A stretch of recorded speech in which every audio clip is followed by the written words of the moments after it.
حاضرات وحاضرين، اليوم هو مخصص لمحاضرة من نشاط قسم الفنون بالمجمع، وهي محاضرة تتناول بالحديث فن الرقص.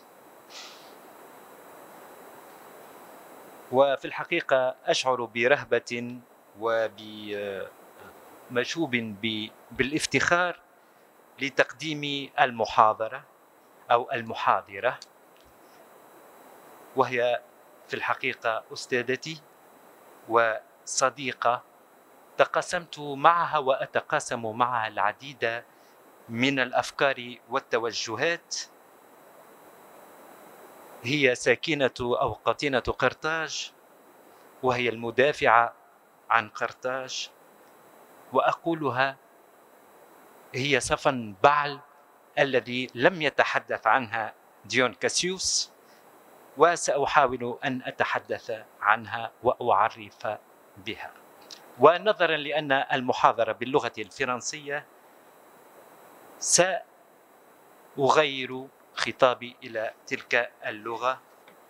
Alors, Madame et Messieurs, chers académiciennes et académiciens, chers collègues, chers invités, chers spectateurs qui nous suivent via les réseaux sociaux, nous sommes aujourd'hui réunis sous la coupole de Beit al-Hikma et dans les cadres des activités du département des arts pour avoir le plaisir d'écouter la conférence du professeur Madame Layla Sabaï qui portera sur la danse et spécifiquement sur les divers aspects de la danse en Tunisie des origines à l'époque moderne.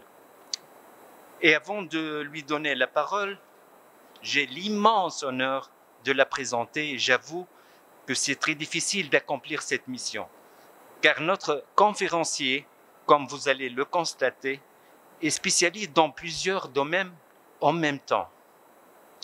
Layla Sabaï est une femme multiple, archéologue, chercheuse, enseignante, haut fonctionnaire de l'État, artiste, danseuse, poète, écrivain, scénariste et surtout militante.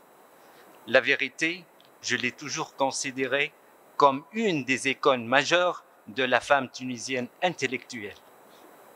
Elle est historienne de formation, docteur en histoire et archéologie, habilitée à diriger des recherches.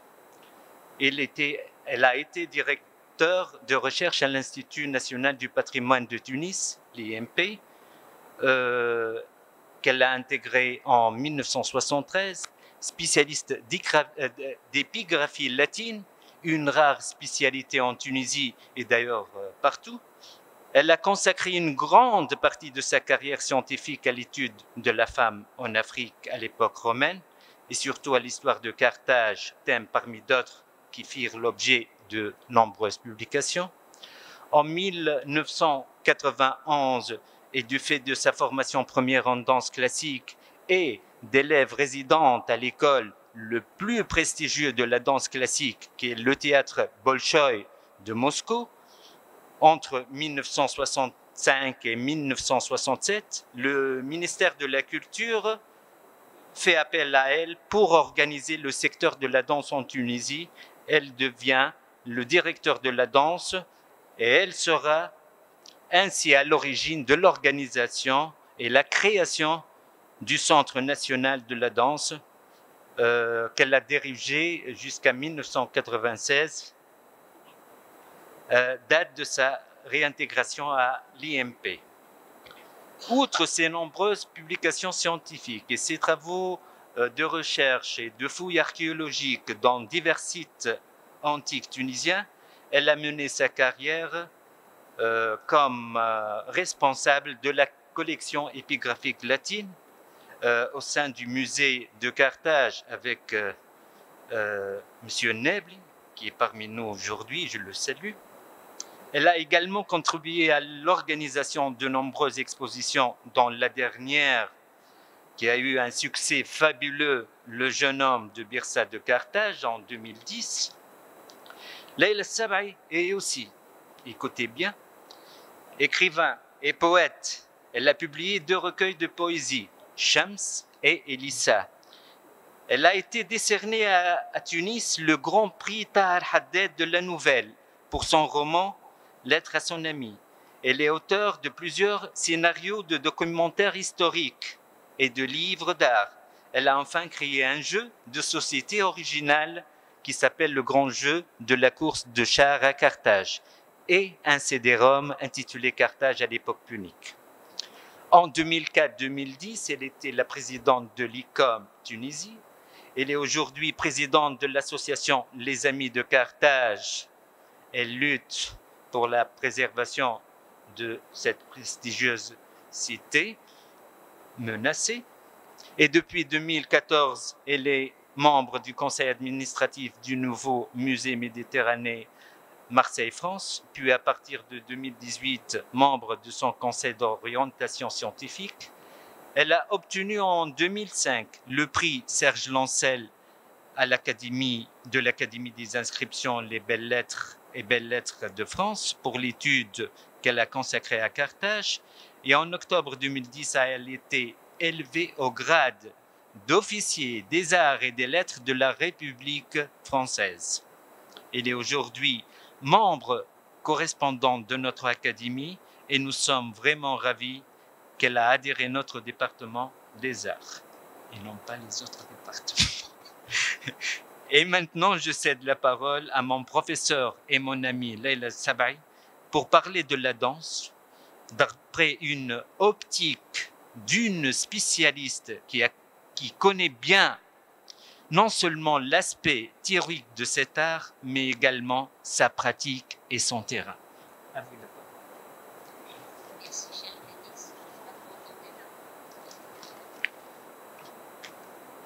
C'était trop de me présenter ainsi, mais tu as bien fait parce que je me découvre moi-même en fait. Hein.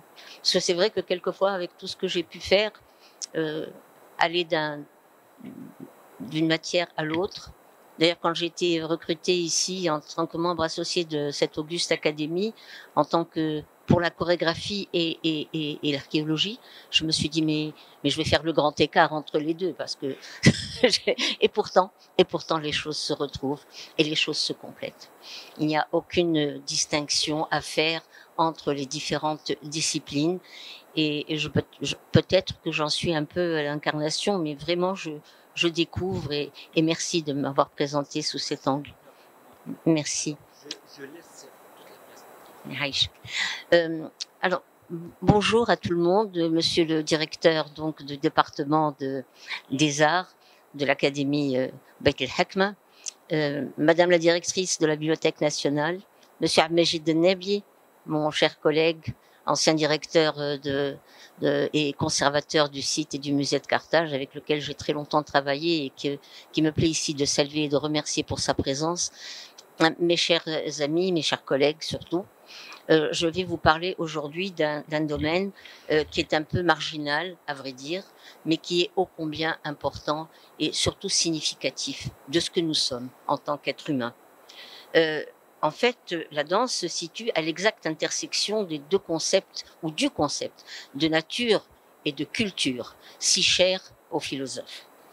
À la question de savoir pourquoi l'homme danse, la réponse est claire, nette et sans aucune objection. L'homme danse parce qu'il est homme, et c'est tout. Mais on pourra avoir une réponse plus nuancée parce que cette forme de danse varie dans le temps et dans l'espace et invite à une importante réflexion sur le phénomène. Et je peux vous le dire, faire l'histoire d'un peuple, d'une nation ou d'une société par le biais de l'histoire de sa danse ou de ses danses n'est pas une vaine entreprise et donne souvent de très importants résultats. Alors, j'ai pensé aujourd'hui et choisi de vous présenter une description globale de ce que nous pouvons savoir sur l'histoire de la danse en Tunisie, démarche essentielle à la compréhension de cette expression fondamentale de l'homme et également de l'avenir de cet art dans notre pays, un pays de vieille civilisation, comme vous le savez, je ne vous apprends rien, et creusé de nombreuses cultures différentes.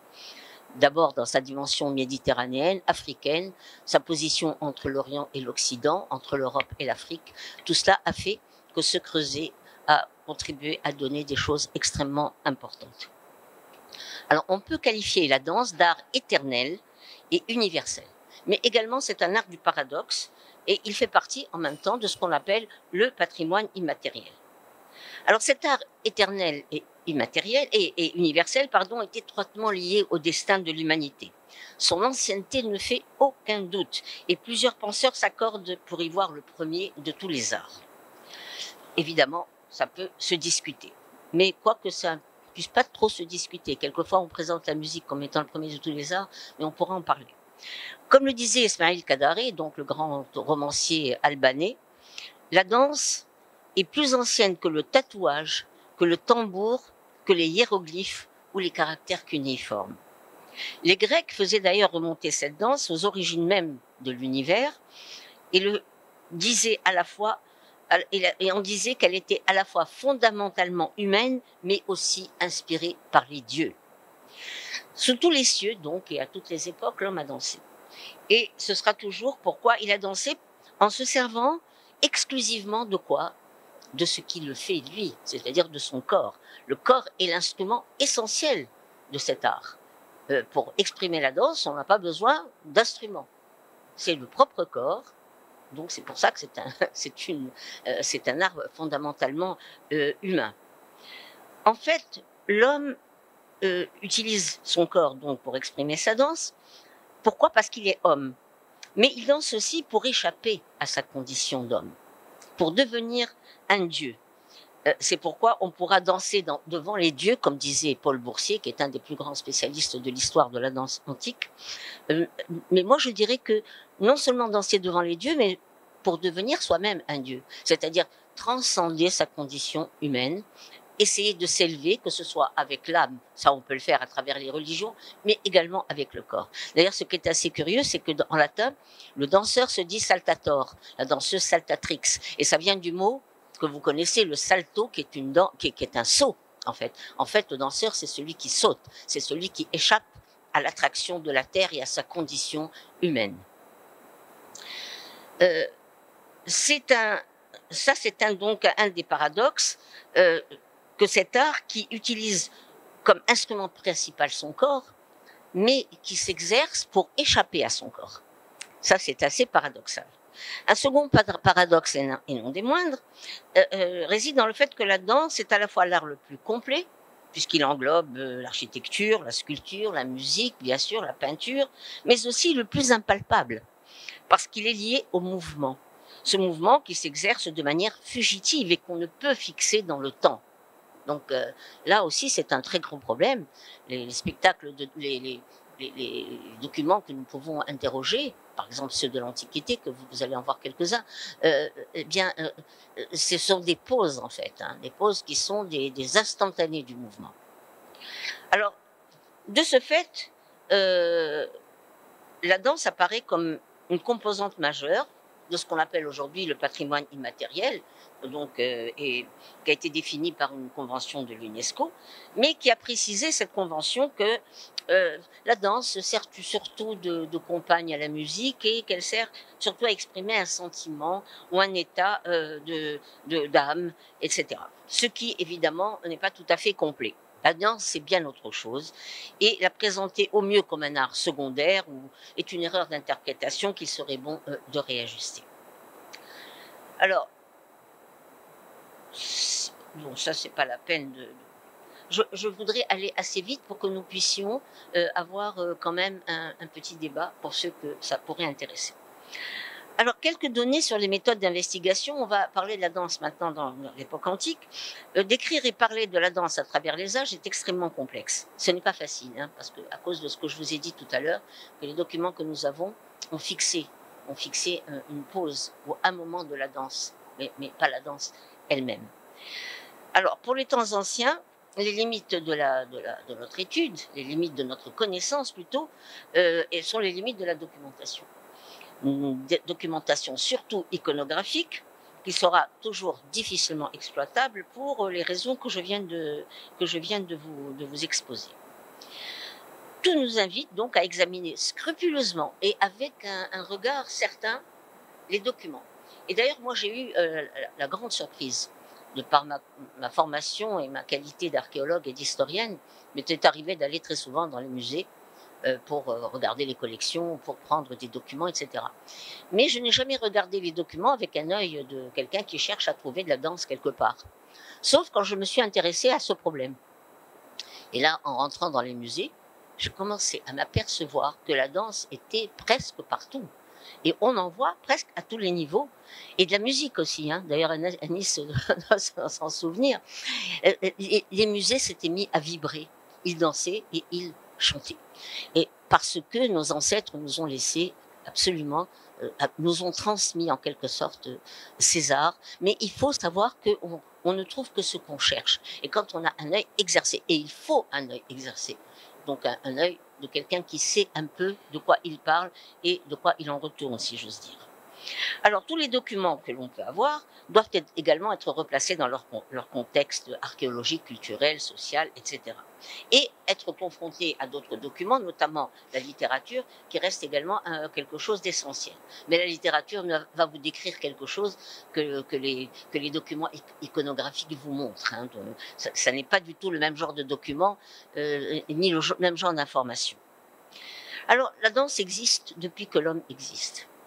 Et on dit que l'ancêtre des danseurs a 14 000 ans. Ça a été évidemment quelque chose qui a été identifié comme tel, mais ça ne veut pas dire que ça n'existait pas auparavant. On a dit qu'il a 14 000 ans parce qu'on l'a trouvé sur les cavernes des hommes préhistoriques, à l'époque préhistorique ou proto-historique, sur les cavernes, les murs peints de certaines cavernes, et on le retrouve également en Tunisie. Alors là, je vais commencer à... Alors ici, vous avez ici un tombeau proto-historique au Jebel Mangoub, hein, qui est dans la région de Ben Yasla, dans la région de Sejnen. Dans la région de Sejnen, au nord-ouest tunisien, des hommes dont l'un porte une curieuse coiffe, hein, vous le voyez à gauche. C'est des plumes, c'est une coiffe de plumes, c'est un sorcier ou un prêtre. Ça donne à une danse probablement rituelle, précisément à cause du costume. Cette relation, d'ailleurs, avec le sacré, j'aborde ici le thème de la danse et du sacré. La danse est d'abord un art individuel, une expression corporelle de l'individu, et également quelque chose qui est en relation étroite avec le sacré. Elle est illustrée par ce que nous savons de la célébration des cultes anciens pendant l'Antiquité, notamment des cultes dits à mystère, c'est-à-dire mystère en latin, mysterium veut dire secret.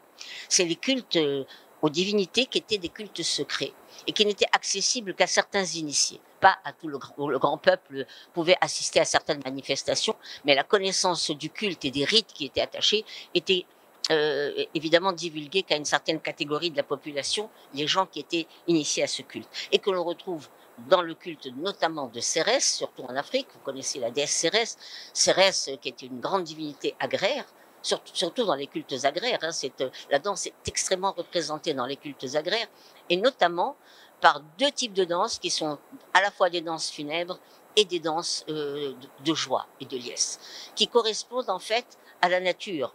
En fait, l'histoire de Cérès, je peux vous la raconter rapidement. Cérès était la fille de Zeus et la sœur de Vulcain, le dieu des enfers.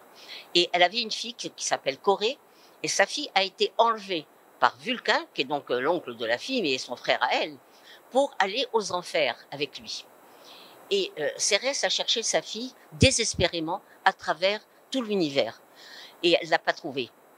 Ne l'ayant pas trouvée, elle est allée voir son père Zeus, qui est aussi le père de Vulcain, le ravisseur, et elle lui a dit « je veux retrouver ma fille ». Et Zeus était très embêté, parce qu'il s'agissait de Cérès d'un côté et de Vulcain de l'autre, qui étaient ses enfants. Il a coupé la poire en deux, il a dit « Corée ira 6 mois avec sa mère et 6 mois avec son mari ». Donc voilà pourquoi c'est un culte étroitement lié à la nature, et une histoire, un thème qui est étroitement lié à la nature. Pendant 6 mois, Déméter, donc la mère, ou Cérès, la mère, est triste et elle pleure, parce que c'est la période d'hiver, et pendant 6 mois, qui est la période de printemps et de l'été, Déméter sourit, elle rit, il y a des processions de joie, etc. Donc c'est un culte qui a un double visage. Et ce que je voulais vous dire, je vous montre cette stèle funéraire, ou cette stèle votive, plutôt votive que funéraire d'ailleurs, où on voit une prêtresse. Et moi, je connaissais cette stèle depuis très longtemps. C'est une prêtresse de Cérès, donc une prêtresse de la divinité en question. Donc je la connaissais, j'allais, je venais, elle était au musée du Bardo. Bon, regardez, elle vient de Sidi Ali el-Mediouni, qui est dans les environs de Maxal. Et on voit que cette femme, vous remarquez le costume, hein, comme il est semblable d'ailleurs, depuis ces temps-là, à nos costumes paysans tunisiens, de tradition tunisienne. Alors, elle est là, mais je la connaissais, mais puis un jour, je me suis dit, mais elle danse. Elle est en train de danser, en fait, parce qu'elle est sur les demi-pointes, si vous pouvez remarquer, ce que l'on ne voit pas dans les autres stèles. Et en plus, quand vous la regardez de près, je n'ai pas de vue de près, elle sourit, elle porte des boucles d'oreilles, et certainement que cette stèle a été faite au moment des fêtes du printemps, pour les cérémonies du printemps. Il en est de même, donc ça c'est le culte de Cérès qui est un des cultes les plus importants en Afrique, hein, un pays de haute tradition agricole, mais également dans le culte de Vénus Aphrodite. Il faut savoir simplement qu'il y avait également des rituels extrêmement importants de joie et surtout des danses lascives, sensuelles, presque avec un caractère un peu licencieux. Il faut savoir que les danses se faisaient dans les sanctuaires, et notamment probablement dans le grand sanctuaire du Kef, qui s'appelait dans l'Antiquité Sicca Veneria, c'est-à-dire la Sicca appartenant à Vénus. Et il y avait donc les auteurs anciens, grecs et latins, ont souvent rapporté ce genre de manifestation. Mais surtout en Afrique du Nord, donc, et dans notre pays particulièrement, ces danses à la fois licencieuses et assez tragiques et assez difficiles et dures étaient vouées au culte de Liber Pater, celui qu'on appelle Liber Pater en Afrique, qui est un des plus grands dieux de l'Afrique. Quand je parle d'Afrique, je parle surtout de la Tunisie, qui a donné son nom à tout le continent. L'Africa, qui était le nom de la Tunisie dans l'Antiquité. Donc, ce culte était très, très présent. Ce dieu, c'est le Dionysos, donc le dieu du vin des Grecs, et le Bacchus des Latins. Alors, ces danses sont le rituel donc, de cette divinité qui était extrêmement prisée en Afrique du Nord, et surtout en Tunisie, s'organisaient autour de processions, de chants, de danses, et essentiellement des danses de trance. Et ça, il faut que vous reteniez cela. Avec ce qu'on appelle, il y a deux sortes de personnages avec le dieu lui-même, deux sortes de personnages qui représentent ces dieux. Ces dieux, ce sont les Ménades ou les Bacchantes, et d'un autre côté, les satyres, qui sont des personnages fictifs et mythologiques. Hein. Alors, les danses sont caractérisées par une extrême vivacité dans le mouvement, et des mouvements frénétiques, pleins de sensualité, et où l'on voit des Ménades, ces femmes saisies de la folie sacrée, qu'on appelle la mania. Elles sont accompagnées au nom de satyres dans leurs danses et d'autres personnages mythologiques qui s'adonnent seuls, ce sont les danses donc individuelles ou en groupe, les danses collectives, à des danses forcenées qui débouchent sur des transes et sur des rituels même sanglants. C'est-à-dire qu'elles perdent la tête et en même temps elles arrivent à manger n'importe quoi. Ça doit vous rappeler quelque chose dans nos confréries. Elles mangent n'importe quoi, elles mangent des animaux, elles déchirent les animaux à pleines dents, et on en trouve des témoignages dans nos collections. Alors, les collections des musées de Tunisie, les musées de Tunisie regorgent de ce genre de documents. Je ne vais pas vous faire l'inventaire de tout cela. Par exemple, regardez cette bague en or, qui est conservée au musée de Carthage et qui vient de Carthage, qui est datée du 4e ou du 3e siècle avant Jésus-Christ, qui représente une Ménade, donc une adepte du culte de Dionysos, et qui danse une danse de trance. Donc c'est cette folie sacrée, cette mania, où l'on voit la tête de la Ménade repartir en arrière. C'est ce qu'on appelle le poète Pindare, qui est un poète grec, un des premiers poètes grecs, appelait cela le renversement qui broie la nuque. C'est-à-dire presque, on arrivait à mourir. À force de transe, on en arrive presque à la mort. Mais on y échappe aussi grâce à la danse. C'est très paradoxal et très complexe. Alors, sur un autre exemple de ces danses à Liber Pater, donc à Bacchus et Dionysos. Vous le voyez ici, le dieu, c'est le dieu lui-même qui danse ici. Il est muni de ce qu'on appelle le tir, c'est ce grand bâton qui est terminé par une pomme de pin. Et il danse, il est renversé lui aussi en arrière et ça donne à une danse de trance. À côté de lui, il y a une ménade qui est presque nue d'ailleurs et qui est en train qui tient une cithare dans la main. Vous avez également un autre exemple où l'on voit une ménade qui est vêtue d'une longue tunique et qui tient un tambourin. La main est ramenée sur la tête, elle est de dos et elle exécute une danse qui serait presque une danse savante, au son d'une double flûte que vous ne voyez pas ici, qui est jouée par un autre satyre dans cette figure. Alors, d'autres personnages, bien sûr, il y a beaucoup de documents de ce type. Hein. Je ne vais pas, bien sûr, vous les montrer tous, mais la richesse de cette documentation en Tunisie, pour le culte de ce dieu particulièrement, est surprenante. Elle est présente en Tunisie dès l'époque punique et elle va perdurer à travers les siècles, malgré la présence du culte chrétien, enfin de la chrétienté en Afrique à partir du IIe siècle. On la retrouve jusqu'au IVe et même au Ve siècle, après Jésus-Christ. Alors, la littérature en a gardé aussi le souvenir, et je voudrais vous parler d'Apulée, qui est un grand auteur du IIe siècle, hein, qui est originaire de ce qu'on appelle aujourd'hui l'Algérie, mais qui à l'époque faisait partie de l'Africa, donc de la Tunisie et donc de Carthage, et qui a vécu très longtemps à Carthage. Qu'est-ce qu'il nous dit? Il parle des prêtres, hein, de ces divinités. Les prêtres enfilent une tunique bariolée, ils brandissent des haches et d'énormes glaives, ils se mettent à danser à la façon des bacchantes. La flûte les excite à se trémousser comme des forcenés. Le même tapage, comme si un dieu les possédait. Ils roulent la tête sur le cou, exactement ce qu'on a vu tout à l'heure, sans s'arrêter. Leurs boucles d'oreilles pendantes font des cercles. Pendant ce temps, un soliste contorsionniste se contorsionne plus violemment.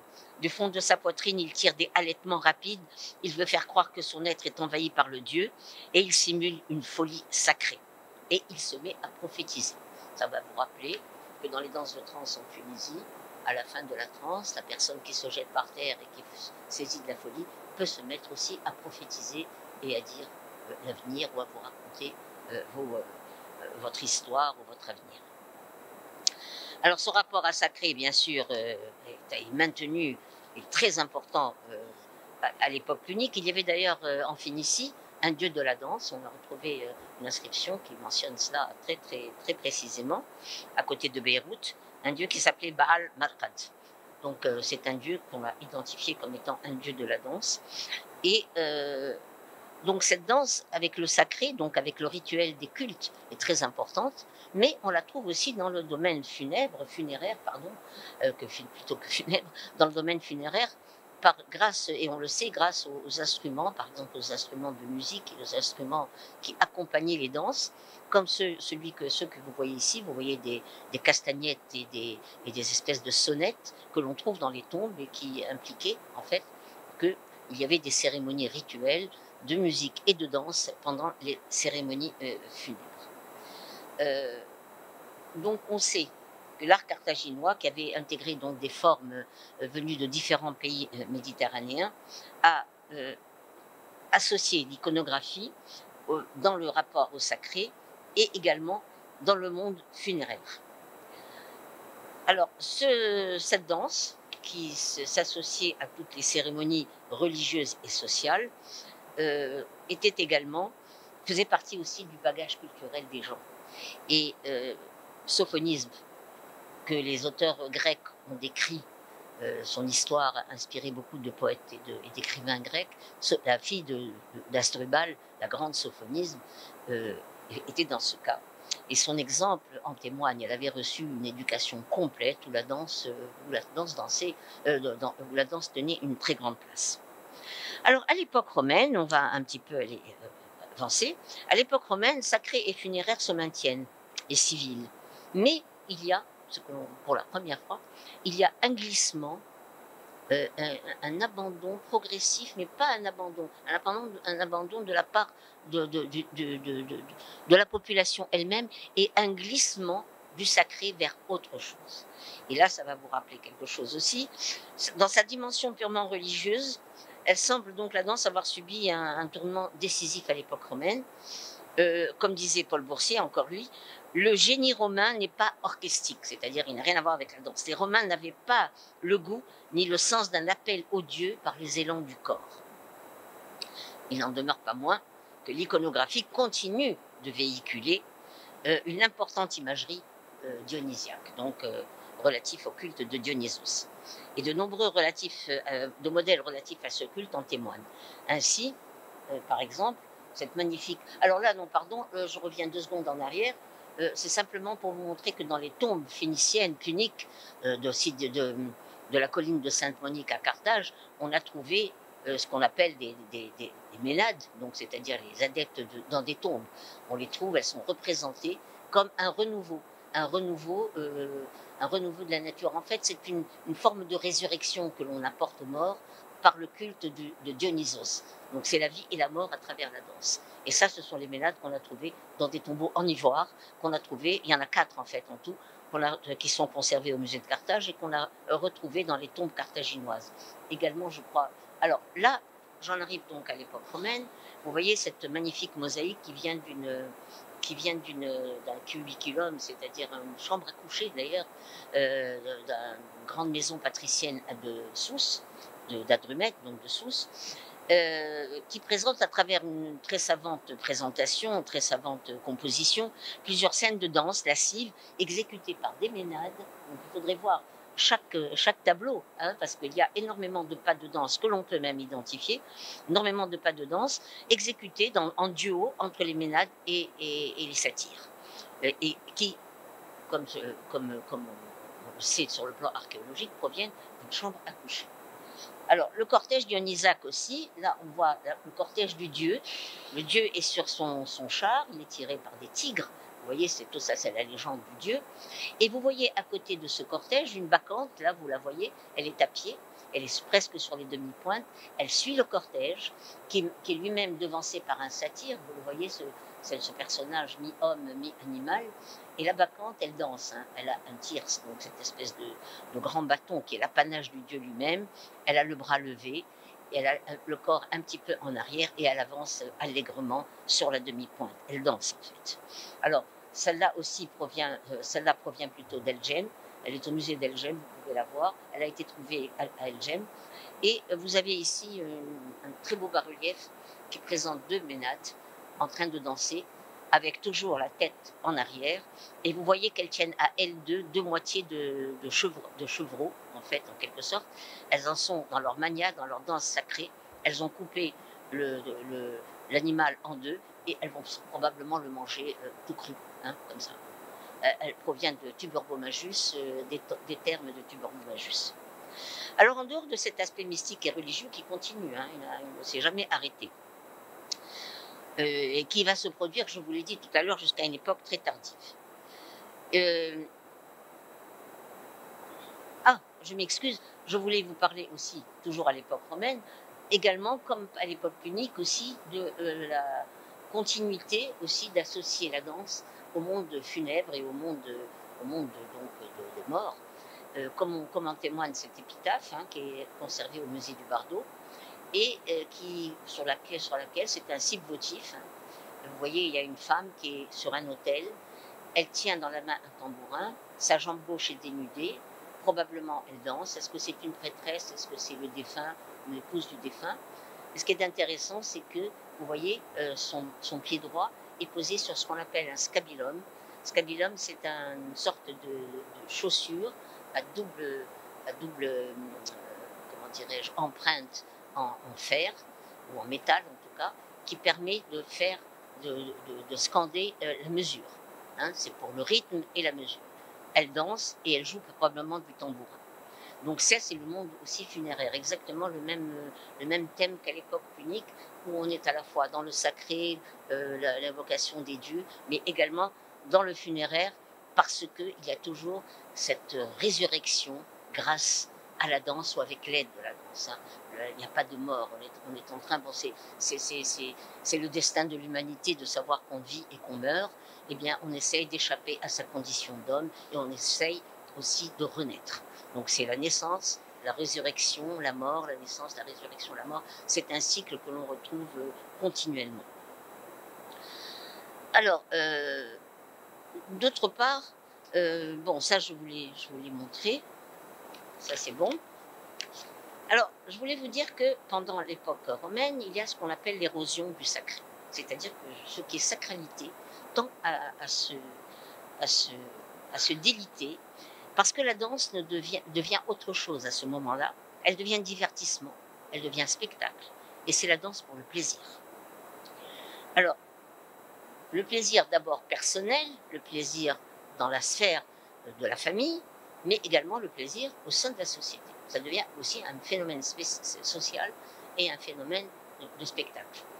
Donc, on va vers le spectacle. Alors déjà dans la sphère locale, dans la sphère personnelle, vous voyez, il y a une très belle mosaïque qui a été trouvée à Douarchot, à Carthage même, qui est conservée aujourd'hui au Bardo, où l'on voit, malheureusement elle est très abîmée, ce qui est vraiment dommage, parce que je pense qu'elle nous aurait donné énormément d'informations. On voit sur des bancs qui ressemblent étrangement à nos bancs actuels d'ailleurs, on voit des personnages, ce sont des hommes qui sont assis 3 par 3, et c'est un banquet en fait, hein. Les hommes sont en train de manger, et il y a des personnages, des serveurs qui leur servent des cruches à vin. Il y en a un qui amène un grand plateau, il a un grand plateau sur la tête, vous voyez au fond, il a un grand plateau sur la tête et il arrive avec son plateau pour servir les... Mais ce que vous voyez au milieu, et là je vous l'ai mis en petite icône, là, agrandie, vous voyez les danseuses. Alors, est-ce que ce sont des danseuses? En général, on donnait dans les banquets, c'était les courtisanes, hein, les prostituées mais des prostituées des deux sexes. Et moi, je me demande si ce ne sont pas, quand on les regarde bien, ces femmes qui dansent, on dirait plutôt des hommes. Et il était fréquent que les hommes se déguisent en femmes pour danser. Donc, c'est une possibilité aussi, peu importe. Mais elles tiennent dans la main ce qu'on appelle des crotales, ce sont les ancêtres des castagnettes en bois. C'est assez rare, la représentation de ces crotales que l'on connaît par la littérature sont assez rares. Et elles dansent, ou ils dansent, au son de la flûte de Pan que vous voyez à côté. Vous voyez le flûtiste qui est à côté avec sa flûte à plusieurs canaux, donc qui anime une soirée. Est-ce qu'il s'agit d'un banquet? Est-ce qu'il s'agit d'un banquet funéraire, puisque la danse et la musique étaient associées à la mort, en quelque sorte, hein, justement pour la résurrection?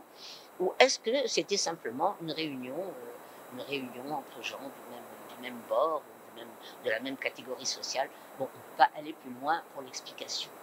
Alors, il y a autre chose, il y a également, on sait par la littérature, que les grandes maisons, les patriciens notamment, donnaient des réceptions chez eux pour des cérémonies et pour des spectacles personnels, privés, soit qu'ils invitent des amis, soit que ce soit simplement dans la sphère très très privée. Or, ça pouvait être aussi pour de grandes soirées, parce que des grandes maisons entretenaient elles-mêmes des troupes de danseurs et de danseuses qu'ils exhibaient au moment de leur spectacle privé. Et vous avez ici une très belle inscription qui vient de Carthage, qui est conservée à Carthage, qui vous dit simplement ceci: Thias Saltatrix. Alors Thias, déjà, c'est un nom qui a un rapport étroit avec le culte de Dionysos, qui porte le Thias d'ailleurs, hein. Thias, Saltatrix, la danseuse. Alors la danseuse Metiliae Rufinae, vous voyez à la deuxième ligne, Metilia Rufina, c'est un nom de personne. Alors c'est la danseuse de Metilia Rufina.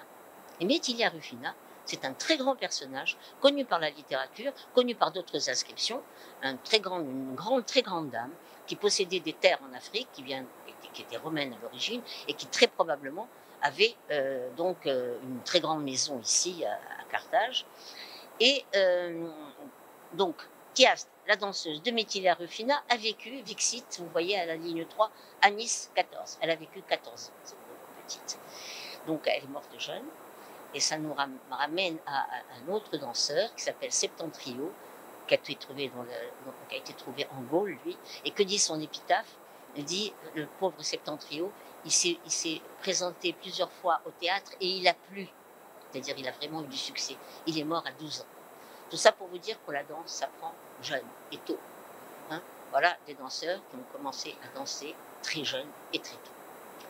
Et pour terminer, Thalamus Sponsae Suae. Thalamus, c'est aussi un nom grec. Sponsae Suae à sa fiancée, c'est sa petite fiancée. donc la pauvre petite Thias, qui avait 14 ans, est morte. Et c'est sa maîtresse, donc, qui lui a élevé son tombeau. Et elle a été enterrée dans ce qu'on appelle le cimetière des officielles, qui est le cimetière des grands personnages de l'administration, en quelque sorte, africaine, donc carthaginoise. Et cette épitaphe vient de là. Et c'est vraiment une inscription extrêmement importante et intéressante. Donc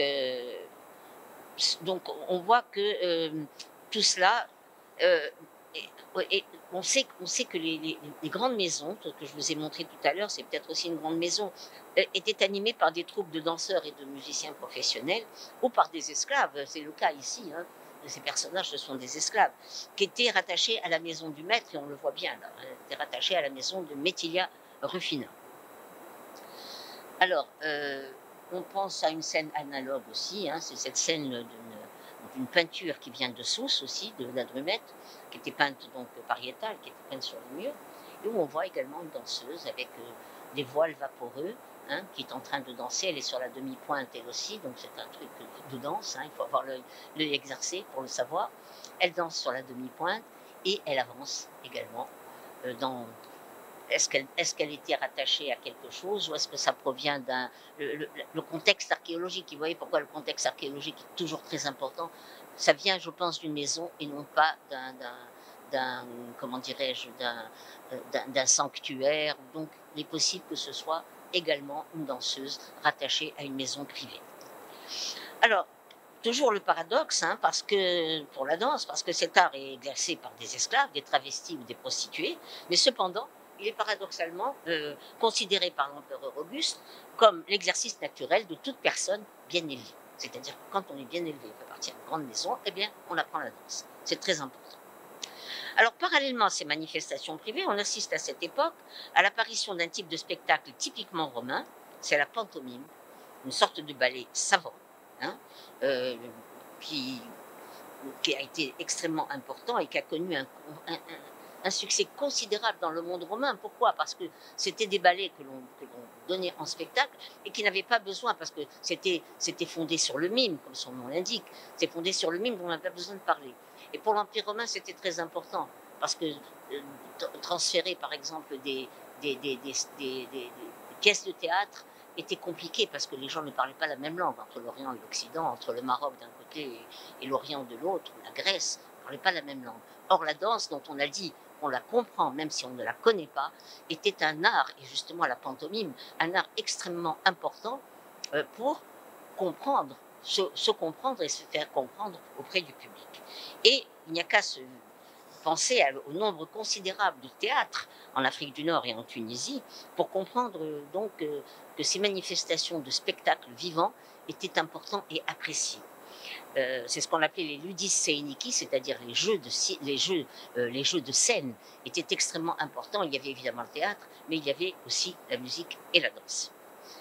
Alors, tout cela était si figurez-vous, ils sont même plus avancés que nous, parce que toutes ces choses-là étaient en quelque sorte codifiées. Le code théodosien, qui est un code du 4e, 5e siècle plutôt, eh bien, a défini tout cela. Le code théodosien, les artistes, quoi considérés comme des personnes viles, eh bien, étaient méprisés et adulés par les foules en même temps. Et le code théodosien, eh bien, codifiait tout cela. Et tous ces spectacles étaient encouragés par les pouvoirs publics parce que c'était une manière évidemment de se faire accepter en tant qu'empire romain, en quelque sorte. Alors, je voulais juste, si j'ai 5 minutes, vous lire, mais là, je vous renverrai, pour ceux que ça intéresse, vous lire un article, pas un article, un extrait d'Apulée, qui disait qui fait une description d'une danse dans le théâtre, probablement de Carthage. Et qu'est-ce qu'il dit? Des garçons et des filles dans la fleur de leur âge et de leur adolescence, remarquablement beaux, élégamment vêtus, s'avançaient avec des gestes expressifs pour danser la pyrrhique des Grecs. Disposés en bon ordre, ils décrivaient avec grâce de changeants de figures. On les voyait tantôt tourner en ronde flexible, tantôt se déployer en ligne, comme les anneaux d'une chaîne, se masser pour former les côtés d'un carré, puis se diviser en deux groupes. Je ne vais pas plus avant parce que je ne veux pas, je voudrais quand même terminer mon exposé qui est assez long, comme vous pouvez le voir, parce que je suis désolée, mais la matière est extrêmement riche. Tout ce que je pouvais vous dire que donc c'était codifié et en même temps il y avait des troupes de théâtre et leur organisation était codifiée par le code théodosien, était codifiée. On savait combien ils devaient être payés, on savait comment les troupes pouvaient se présenter, on savait comment les troupes pouvaient s'organiser, tout cela était codifié et bien rémunéré. Il y avait une grande danseuse dans le monde grec, celle-là, qui s'appelle Dionysia, qui demandait et touchait par spectacle et représentation 200 000 sesterces. Je ne sais pas si vous réalisez, le sesterce, pour devenir un membre de la classe sénatoriale en Antiquité, il fallait payer 400 000 sesterces, c'est-à-dire qu'on arrivait à l'aristocratie. Bon, ça n'était donné qu'aux gens très riches. Eh bien, elle, en tant que danseuse, elle obtenait 200 000 sesterces, c'est-à-dire la moitié du code du sens sénatorial. Je vais vous dire que ces gens-là étaient très payés, surtout quand c'était de grandes vedettes. C'est ce qui se passe aujourd'hui avec le cinéma, avec les grandes productions, etc. Alors, le glissement progressif donc vers le spectacle et le divertissement n'empêche pas cependant la pérennité de sentiments religieux et le lien donc qu'entretenait la danse avec le sacré et les témoignages de la littérature comme ceux d'Apulée ou de Tertullien et celui de Saint Augustin, donc à la fin du IVe siècle, stigmatisaient la folie des danses de trance collective et blâmer les magistrats, eux-mêmes les magistrats, c'est-à-dire vraiment les magistrats des cités qui s'adonnaient au bacchanal, c'est-à-dire aux danses Bacchus, sur les places publiques. Il faudrait savoir aussi donc, que cette forme de danse, qui est sacrée, qui est également un spectacle, a continué d'être pratiquée malgré les interdits des religions monothéistes dans nos pays, que ce soit le judaïsme, le christianisme, l'islam. Et autant l'annoncer tout de suite, les trans reliés à la vénération du culte des saints dans nos pays, encore aujourd'hui, ont traversé l'histoire et paraissent directement liés à ce phénomène dont l'origine se perd dans la nuit des temps. On ne sait pas quand ça a commencé et où ça va s'arrêter. Alors, je pense, moi, que ce type de danse qui est parvenu jusqu'à nous a dû certainement exister pendant la période médiévale. Ce n'est pas possible qu'il soit arrivé, certainement qu'il y a eu de nouveaux apports, etc. On va pouvoir en parler, mais il a dû traverser et transgresser les siècles, en quelque sorte. Ce que je vais vous dire très rapidement, c'est que ces danses avaient un caractère très codifié. Et il est certain que les danseurs avaient une formation, et que surtout les artistes qui avaient à les représenter connaissaient la danse et les mouvements de danse. Par exemple, on va reconnaître ici une attitude demi-ouverte, sur demi-pointe. Vous voyez un petit peu le petit ange là qui est à droite. Tous les trois d'ailleurs sont presque sur demi-pointe sur ce tombeau qui a été trouvé à Carthage et qui est conservé au musée de Carthage. Donc ça, c'est ce qu'on appelle une attitude sur demi-pointe. Vous voyez ici dans les bacchanales, alors il y en a une à gauche qui danse avec son satyre. Bien c'est un duo, c'est ce qu'on appelle un pas de deux. C'est un duo et ce pas peut-être pourrait être ce qu'on appelle un pas de course dans le langage de la danse. À droite, la danse, la mélade avec son tambourin que je vous ai montré tout à l'heure, c'est probablement une danse savante. Son bras en demi à cause. D'abord, c'est une préparation, ce qu'on appelle une préparation en quatrième, et en même temps une danse savante. Et également, là, je voulais vous montrer rapidement cela. Ce sont des statuettes qui proviennent du tombeau de Souq al-Abyad, dans la région du Cap-Bon. On reconnaît aisément, grâce à la position des bras croisés et levés au niveau de la poitrine, une danse populaire villageoise. On dirait une dubka, ou les danses que l'on voit dans les pays méditerranéens, en Crète, en Grèce ou même en Turquie. Et les personnages qui se rattachent à la tradition punique, ce sont des documents qui viennent de l'époque romaine, mais ce sont des personnages qui sont habillés comme les puniques, donc les traditions puniques, surtout dans les campagnes, ont perduré aussi à l'époque romaine. Et on a immortalisé donc les mouvements de danse. Et ici, je voulais vous dire que ces danses, c'était des danses. Il y a également un flûtiste qu'on ne voit pas très bien, c'est le deuxième à gauche. Sa flûte a malheureusement disparu. Et il y a un chanteur, vous voyez, on le voit ici, il a la bouche ouverte, je ne sais pas si vous le voyez, il a la bouche ouverte et il est en train de danser en même temps. Alors ce rapide survol du paysage dans la Tunisie antique permet de constater que cet art s'apparente au schéma d'évolution globale propre à tous les pays et toutes les sociétés. Comme partout ailleurs, résident les mêmes données, la même progression. La danse est d'abord un acte fondamentalement humain, il est naturel et spontané, il est strictement individuel au départ, et il devient un acte collectif, puis un rite de relation avec le monde divin, un rite civique et débouche enfin sur la notion de spectacle. C'est ce que Paul Boursier, encore lui, a appelé l'érosion inéluctable du sacré. Et ça me fait penser, j'y ai pensé tout de suite quand j'ai appris que ça allait avoir lieu, la magnifique expérience de Fadl Jaibi quand il a présenté Nouba, Hadra, qui était un spectacle issu directement des traditions religieuses populaires qu'il a transgressé et transvasé et représenté sur la scène. Et c'est exactement ce qui s'est passé pendant l'Antiquité. Et nous reprenons le même schéma. Comme si c'était, et il a dit, Paul Boursier, l'érosion inéluctable du sacré, qui débouche toujours sur quelque chose d'autre.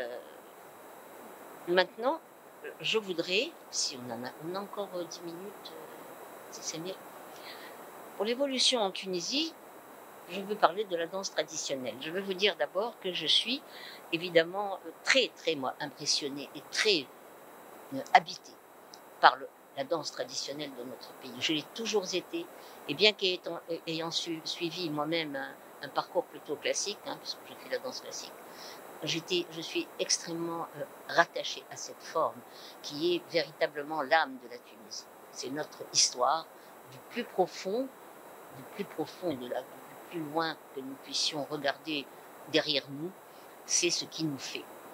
Et reléguer cette forme de danse à des spectacles pour faire joli, ne pas l'interroger plus avant, ne pas la comprendre, ne pas la sauver en quelque sorte, dans sa dimension artistique, historique, humaine aussi bien entendu, c'est vraiment de l'inconscience. Alors, évidemment, nous sommes toujours tributaires de la documentation iconographique. Alors maintenant, heureusement, nous avons des photos, nous avons des choses qui peuvent, des cartes postales, des choses qui sont plus récentes. Mais pour les périodes antérieures, je vous parlais du Moyen-Âge, de l'époque moderne, qu'on appelle moderne à partir du XVIe siècle, il n'y a pas grand-chose.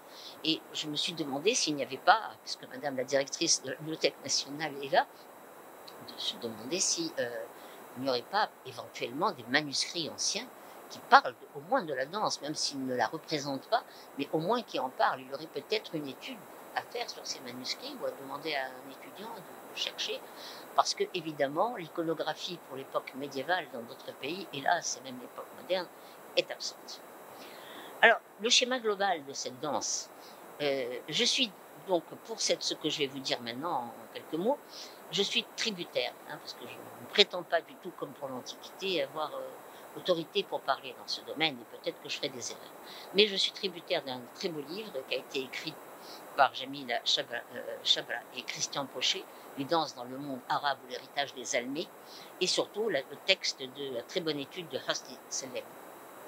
Alors il y a un schéma global. Avec l'arrivée des Hilaliens au XIe siècle, donc à partir du 6e au XIe siècle, on n'a rien, rien du tout. Apparaît une forme de danse bédouine arabe, dont on peut encore retrouver la trace aujourd'hui dans le Sahel tunisien. Avec le soufisme des époques suivantes, on assiste au développement des danses religieuses. Très bizarre. Enfin, il faut vous dire que beaucoup de soufis et beaucoup de mausolées sont souvent bâtis sur c'est une parenthèse que j'ouvre, bâtis sur des sites antiques et très souvent à l'emplacement des sanctuaires de l'Antiquité. Il faudrait se demander s'il n'y a pas quelque part une relation. Il y a des choses vraiment et des études à faire. Enfin, il y a une sorte de danse raffinée et citadine dont il reste peu de traces et qui a été rappelée et qui a été ramenée par les Andalous. Là, je voudrais vous montrer un petit document. Et ceci, c'était dans la Médina de Tunis. Alors, tous les documents que je vais vous montrer maintenant, il y en a quelques-uns, viennent de Facebook, pas de Facebook, d'Internet, excusez-moi, parce que je n'en ai pas en ma possession. Donc, je les ai piqués sur Internet, c'est pour vous les montrer, vous pourrez les voir vous-même. Ce document que j'ai trouvé très intéressant, parce qu'il s'agit d'une danse citadine, probablement. On voit deux personnages assis qui jouent de la musique, à gauche et à droite, et deux personnes debout. Une femme à droite avec des voiles qui est en train de danser, ça ne fait aucun doute, et une autre femme en train de jouer une sorte de petit oud, de l'accompagner avec son oud. Alors ça vient sans datation, je l'ai trouvé dans Internet, il est écrit « Maison de la Médina de Tunis ». Ou à nous de chercher. Bien. Alors donc il y a ça, donc c'est à l'époque probablement des Andalous, ce sont des danses raffinées, des danses de salon. Quant à la danse orientale, dite danse du ventre, son arrivée se situerait, d'après certaines études, avec les corsaires turcs. Pour d'autres, elle daterait de la plus haute antiquité, et moi c'est ce que je pense.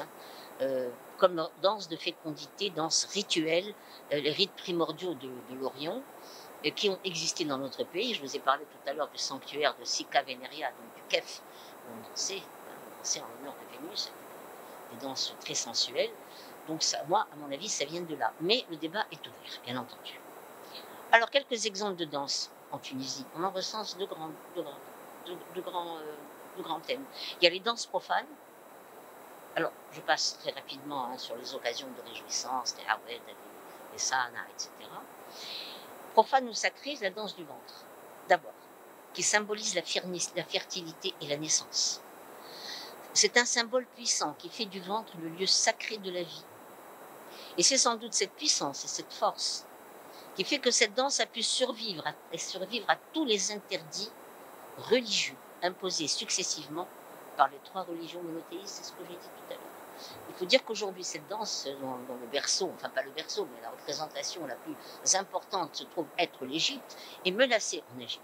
Et pourtant, il y a encore des danseuses qui dansent, même en privé, qui continuent, parce que la danse ne va pas disparaître aussi facilement que ça. Et là, j'ai pris comme exemple cette très belle photo de Zohra dite Lambouba, qui s'appelle Zohra Khmiri de son nom, son vrai nom, qui n'a jamais dansé que dans un café chantant, comme le dit la légende. Mais je pense que c'est vraiment elle. Il y a des gens qui ont remis en question cette photo. Moi, je pense que c'est elle, parce que d'autres photos la font ressembler à ce personnage, que j'ai entendu et que j'ai trouvé absolument fabuleux dans un interview qu'elle a donné en 2017 sur le Hiwar Tunsi, la télévision tunisienne. Extraordinaire, une femme vraiment remarquable. Donc voilà Zohra Lambouba. Alors la danse, une autre danse profane, c'est la danse de la Boussadia. Je vous ai trouvé une très ancienne carte postale qui date de 1898, je crois. Et qu'est-ce que c'est que cette Boussadia?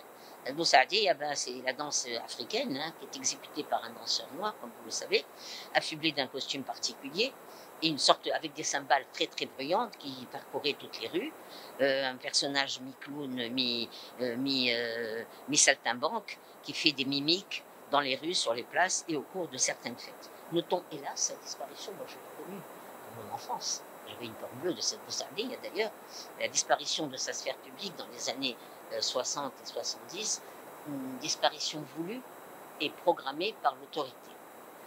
Alors, la danse de Nkhir, qui s'appelle Nkhir, c'est cette danse qui est rattachée à la tribu des Beni Hillel, des nomades donc, qui sont connus pour leur tradition de guerriers, mais aussi de poètes et de danseurs. Elle se retrouve dans le Sahel, dans la région de Kerouan. Elle prend des formes différentes chez les hommes et chez les femmes. Chez les hommes, ce sont les as avec leurs fusils et leurs barouds. Et chez les femmes, surtout dans la tribu d'Emsalit, elles l'exécutent seules ou en groupe. Au cours de cérémonies officielles, les deux groupes, hommes et femmes, dansent ensemble. Alors, je vous renvoie aussi à Georges Marcet, qui est un grand orientaliste, comme vous le savez, qui nous dit notamment que cette danse est exécutée par une ou plusieurs femmes et par un jeune homme habillé en femme. Donc là aussi, on retrouve le travesti de l'Antiquité. Qui vont, que je vous dis, en l'Antiquité, les travestis ont été condamnés par le code théodosien. C'est vous dire s'il y en avait des hommes qui se déguisaient en femmes pour paraître dans les publics. Donc là, ces tribus-là, cette danse-là, le rire, eh bien, les hommes sont habillés en femmes pour les danser. Alors, il y a une autre danse, c'est Sgara. La Sgara, qui est également dérivée de la danse du baroud. C'est une danse aussi de guerriers qui sont munis de bâtons, qui simulent à deux un combat de sabre. Et là aussi, Georges Marseille en a fait une très belle description dans un des numéros de la revue tunisienne. Il y a la danse du rbour, que je ne vais pas vous apprendre, qui est définie par le peintre Zubair Turki comme étant le repos du guerrier. La danse typiquement masculine qui reflète le phénomène social citadin dans les milieux ouvriers de Tunis. Cette danse est accompagnée de chants d'amour qui sont souvent libertins et elle est exécutée avec les instruments populaires, la darbouka et le mazoud. Sachez que le mazoud est très ancien, on le retrouve sur des mosaïques tunisiennes du sud, donc il ne faut pas s'étonner quand la darbouka et au tar, et au tambourin, au tabel, notre ami Ennis pourra vous en parler mieux que nous. La danse nouba, qui est un terme générique et qui concerne plusieurs types de danses, masculines notamment, ancrées dans la sphère populaire. C'est par exemple la danse des îles, la danse de groupe exécutée en mouvement d'ensemble, qui se rattache fortement aux danses méditerranéennes, que ce soit en Grèce ou en Turquie, etc., au niveau du costume et aussi de la chorégraphie. Voilà un exemple ici, où on voit ces danses, vous voyez que les costumes et même la chorégraphie sont empruntés directement. C'est une course méditerranéenne qui est évidente. Alors maintenant, je parle rapidement de la troupe populaire à partir de toutes ces danses, donc, qui sont profanes, comme je l'ai dit. On trouve, c'est constitué notre art populaire, qui a connu son apogée évidemment en 1962 avec la création, je ne sais pas si c'est une apogée ou désastre, j'en sais rien, qui a connu son apogée avec la création donc de la troupe nationale des arts populaires, qui fut une création voulue par l'État. On aurait voulu que ce soit pour la bonne cause, c'est-à-dire pour faire une étude de cette danse, pour la fixer, pour la comprendre. Ben non, elle a surtout été mise en œuvre pour simplement rayonner à l'étranger et pour être un faire-valoir, c'est en quelque sorte de la Tunisie auprès des étrangers pour que le tourisme puisse exister. Alors là, je ne peux pas résister au plaisir de vous montrer quelques photos de ces merveilleux danseurs, Hamadi Larbevi, qui était directeur donc, de la troupe, qui est ici à gauche, qui était coiffeur de son. Pour vous dire que la danse est tellement ancrée dans la chair et dans la peau des Tunisiens, que de coiffeur il est devenu, avec Zahra Lambo, avec son aide d'ailleurs, il est devenu directeur de la troupe des arts populaires et il a sillonné une partie du monde avec sa troupe. Également, Zahra Lambo, quand elle dansait dans la troupe des arts populaires, on la voit ici, une autre photo de Zahra Lambo, prise malheureusement par moi, donc c'est une photo, c'est une photo de la danse elle-même. Elle danse merveilleusement. Il faut revoir ces documents qu'on a encore conservés dans les archives de la télévision probablement. Il faut les revoir. Et la voilà encore, une femme d'une très grande beauté et d'un charisme absolument extraordinaire. Et je n'ai pas résisté à vous montrer aussi nos deux grandes vedettes, Zina et Aziz, quand elles étaient donc au haut de leur talent et de leur savoir et de leur profession. Et voilà encore, on les voit ici, si belles. Et aussi à vous montrer l'inimaginable Hedi Hapoub, qui est évidemment un chanteur, qui chante Fazen, etc., un chanteur de lourd également, mais qui a une gestuelle de la danse dans sa façon de bouger, dans sa façon de se présenter, dans sa façon de tourner, dans sa façon de faire bouger ses bras, qui est absolument, absolument incomparable. Je n'ai jamais vu personnellement, je suis tombée en extase devant ce danseur, personnellement. C'est peut-être une opinion personnelle, je ne demande pas aux gens de la partager, mais c'est pour ça que je vous le montre, parce que ce n'est pas seulement un chanteur, c'est un très grand danseur. Et il en connaît un bout, il suffit de le suivre dans les interviews qu'il donne à la télévision pour savoir qu'il en connaît un peu, et un bout sur la danse traditionnelle tunisienne, avec les rythmes, avec tout ce que ça comporte de richesse, dans les rythmes, dans les pas. C'est une danse extrêmement codifiée. Ce que je fais. Bon. Alors maintenant, on en arrive aux danses religieuses. Alors bon, je voulais vous parler également des grands noms comme le regretté Rida Amroussi et Madame Khira Obaidallah, qui me plaît ici de citer, et bien d'autres. Alors dans les danses religieuses, on a d'abord la danse de ce qu'on appelle la danse de Shtih. Je ne sais pas si vous connaissez ce mot, ça signifie, Shtih signifie danse, dans notre langage, alors que le mot danse en langue arabe c'est raqs. Mais ce serait à l'origine une danse religieuse, en tout cas accompagnée par des chants religieux. Elle est exécutée par des femmes qui sont assises ou à genoux, et tout le monde a pu les voir, qui balancent leur tête et leurs cheveux d'avant en arrière, puis dans tous les sens. Hein. Alors notons au passage que cette pratique a été décrite, cette pratique de la danse des cheveux, tenez-vous bien, elle a été décrite par Hérodote, qui est le géographe grec du 5e siècle avant Jésus-Christ. Donc c'est une danse qui me remonte au fond des temps. Ça c'est le Shtih. Alors voilà, ça c'est une danse qui fait partie donc de la... Parce qu'à la fin de cette, transe, parce qu'elle rentre en transe aussi, il y a une arifa donc qui va dire l'avenir et qui va lire. Ça, on retrouve là les traditions ancestrales des danses de transe des cultes anciens. Alors cette danse a son pendant chez les hommes, c'est ce qu'on appelle la hadra. Je tire des femmes, c'est la hadra des hommes. Évidemment, on parle de la Issaoui. Je ne vais pas vous expliquer ce que c'est que le Zaouled, c'est des Benaïs, qui sous la férule de leur shir, ça donne un rituel complexe et très précisément codifié, et ils entrent en transe, eux aussi.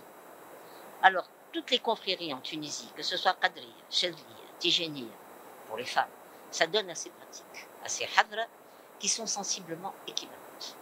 Alors ici, vous avez donc une Issaoui.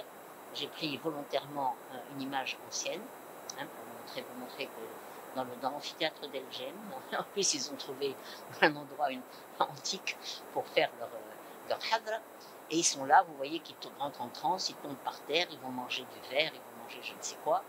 Eh bien ça c'est hérité, ça remonte, c'est le temps, c'est le temps qui martèle à nos portes, et qui se fait encore entendre par nous. Alors, pour terminer, le Stambeli, évidemment, encore une danse profane, le Stambeli qui est donc se fait dans le cadre du sanctuaire de Sidi Saad au Majnek, et qui a dû s'infiltrer en Tunisie par le biais du commerce transsaharien, très probablement. Son caractère découle des mêmes sources fétichistes que toute l'Afrique noire, en quelque sorte. Là aussi, c'est une danse de trance très impressionnante. Elle est salvatrice et elle débouche aussi sur des révélations de la Harifa, qui énonce ce que son djinn à elle lui a communiqué. Donc voilà, je voulais vous présenter tout cela pour vous dire que ce patrimoine qui est retracé rapidement, je voulais faire plus court, mais plus long, je ne sais pas, parce que je vous dis c'est très riche, est en danger, qu'on le veuille ou non, est en danger, malgré quand même quelques mesures qui ont été prises, etc.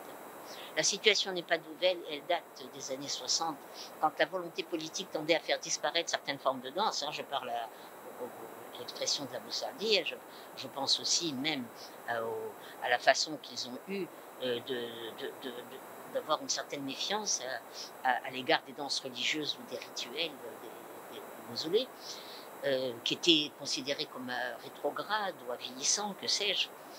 Et très paradoxalement, cette même période a vu la création de la troupe nationale des arts populaires, mais c'est précisément la création, c'est la finalité de la création de cette troupe qui pose problème. Là, je vous en ai parlé tout à l'heure. En fait, c'était pour représenter la Tunisie à l'étranger, rien d'autre, et non pas pour interroger notre patrimoine. Alors ce patrimoine, il faut le comprendre, il faut l'interroger, il faut le mettre comme ça sur papier. D'abord, il faut prendre conscience de sa richesse. Elle est énorme. Deuxièmement, faire l'inventaire et la collecte systématique de tous les éléments relatifs à la danse, depuis l'Antiquité jusqu'à nos jours, et constituer ce qu'on appelle un corpus orchesticum, c'est-à-dire un corpus de la danse, qui a été fait pour d'autres pays, notamment pour la Grèce. C'est une évidence pour notre pays. Au moins, ce ne sera peut-être pas aussi important qu'en Grèce, parce que peut-être que nous n'avons pas autant de documents, parce que nous avons évidemment ce hiatus de la période médiévale. On ne va pas l'inventer. S'il n'existe pas, il n'existe pas. Mais au moins le constituer. Et je pense qu'il pourrait, tout à l'heure, c'est Samir, je disais qu'on parlait de projet d'études qu'on pourrait faire. Je pensais à un projet d'études confié à un groupe de recherche, comprenant des chercheurs et des étudiants, mais aussi et surtout des danseurs et des chorégraphes, surtout les anciens de la troupe nationale. Donc le savoir reste éminemment précieux, hein, et qu'il faut pouvoir interroger. Et on doit miser en effet sur ce qu'on appelle la transmission. Vous savez que la transmission pour la danse classique, par exemple en Europe, c'est faite uniquement par le verbe, par la voix et par la démonstration. On ne pouvait pas transmettre autrement. Eh bien nous devons encore essayer de trouver ce qu'il reste des gens qui savent ce métier, qui connaissent ce métier, qui connaissent les codes anciens, qui savent les rythmes. Vous, les musiciens, vous êtes très importants pour nous montrer les rythmes et les pas qui vont avec, parce que c'est un code. C'est un code et cela, il va disparaître si on ne le met pas sur papier. Au-delà de ce travail d'inventaire, il faudra donc étudier la gestuelle, la retracer, donc les différents types de danse avec les différents rythmes, etc. Et non seulement analyser la gestuelle, mais pas seulement. Aussi le costume, la poésie, les chants, les notes de musique, les rythmes, etc. Parce qu'il faut savoir, comme je vous l'ai dit, que la danse, les pas sont étroitement liés au rythme, Fazen, Guérita, Jalbi, etc., etc.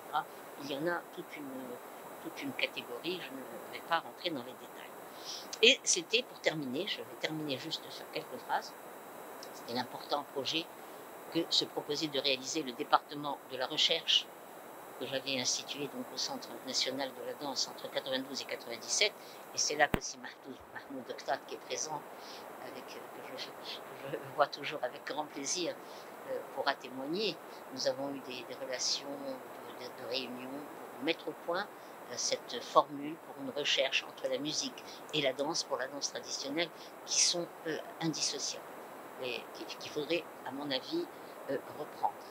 Pourquoi? Parce que on pourra, à partir de cette abondante matière, on pourra constituer une banque de données qui sera susceptible d'être exploité par les professionnels de tous bords et de proposer de nouvelles directions de recherche aux jeunes chorégraphes tunisiens, qui sont pleins de talent pour la plupart, notamment pour leur création en danse contemporaine.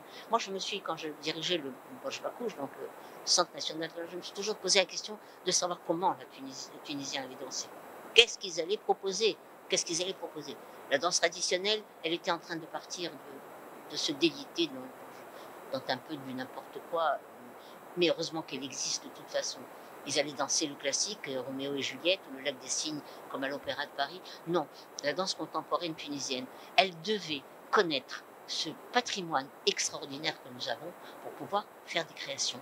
Et je suis obligée de dire ici que c'est ce qu'a fait Malek Sabaï en 2012, dans sa création qui reste une première en la matière. Je m'excuse d'en parler, mais celle de l'œuvre Khira Roshdi, avec Khira Obaïdallah, Roshdi Belgesmi, accompagné du percussionniste Wissem Mzouri, qui a été d'abord présenté en France et ensuite qui a fait les belles soirées de Dream City dans la Médina. Voilà. Et par la suite, je crois que ça a été une première, un premier exemple à citer, mais maintenant il y a des choses qui se font et vraiment il faut aller dans ce sens. Alors, ce que je voulais dire, que c'est malgré tous les dangers et les nouveaux interdits qui la guettent, parce que la danse, je parlais de l'Égypte tout à l'heure, mais ça peut être aussi en Tunisie, il ne faudrait pas que ça nous arrive. Malgré tout, il ne faut pas s'inquiéter parce que la danse survivra. Fondamentalement humaine, elle peut disparaître avec l'homme. Parce que ce n'est pas un instrument que l'on peut... La danse, c'est pas à travers un instrument que l'on peut refaire reconstituer, par exemple à partir d'instruments anciens qu'on trouverait, qui s'est fait d'ailleurs, ça se fait actuellement, on trouve des instruments anciens, on essaye de les copier, on trouve des partitions anciennes, on essaye de les recopier, ça s'est fait pour la musique grecque, ça s'est fait pour d'autres musiques, la musique égyptienne, de l'Antiquité, des pharaons, mais la danse, non, la danse, on ne peut pas, c'est l'homme, c'est l'être humain et c'est son corps, et elle disparaîtra avec l'homme. Voilà, merci.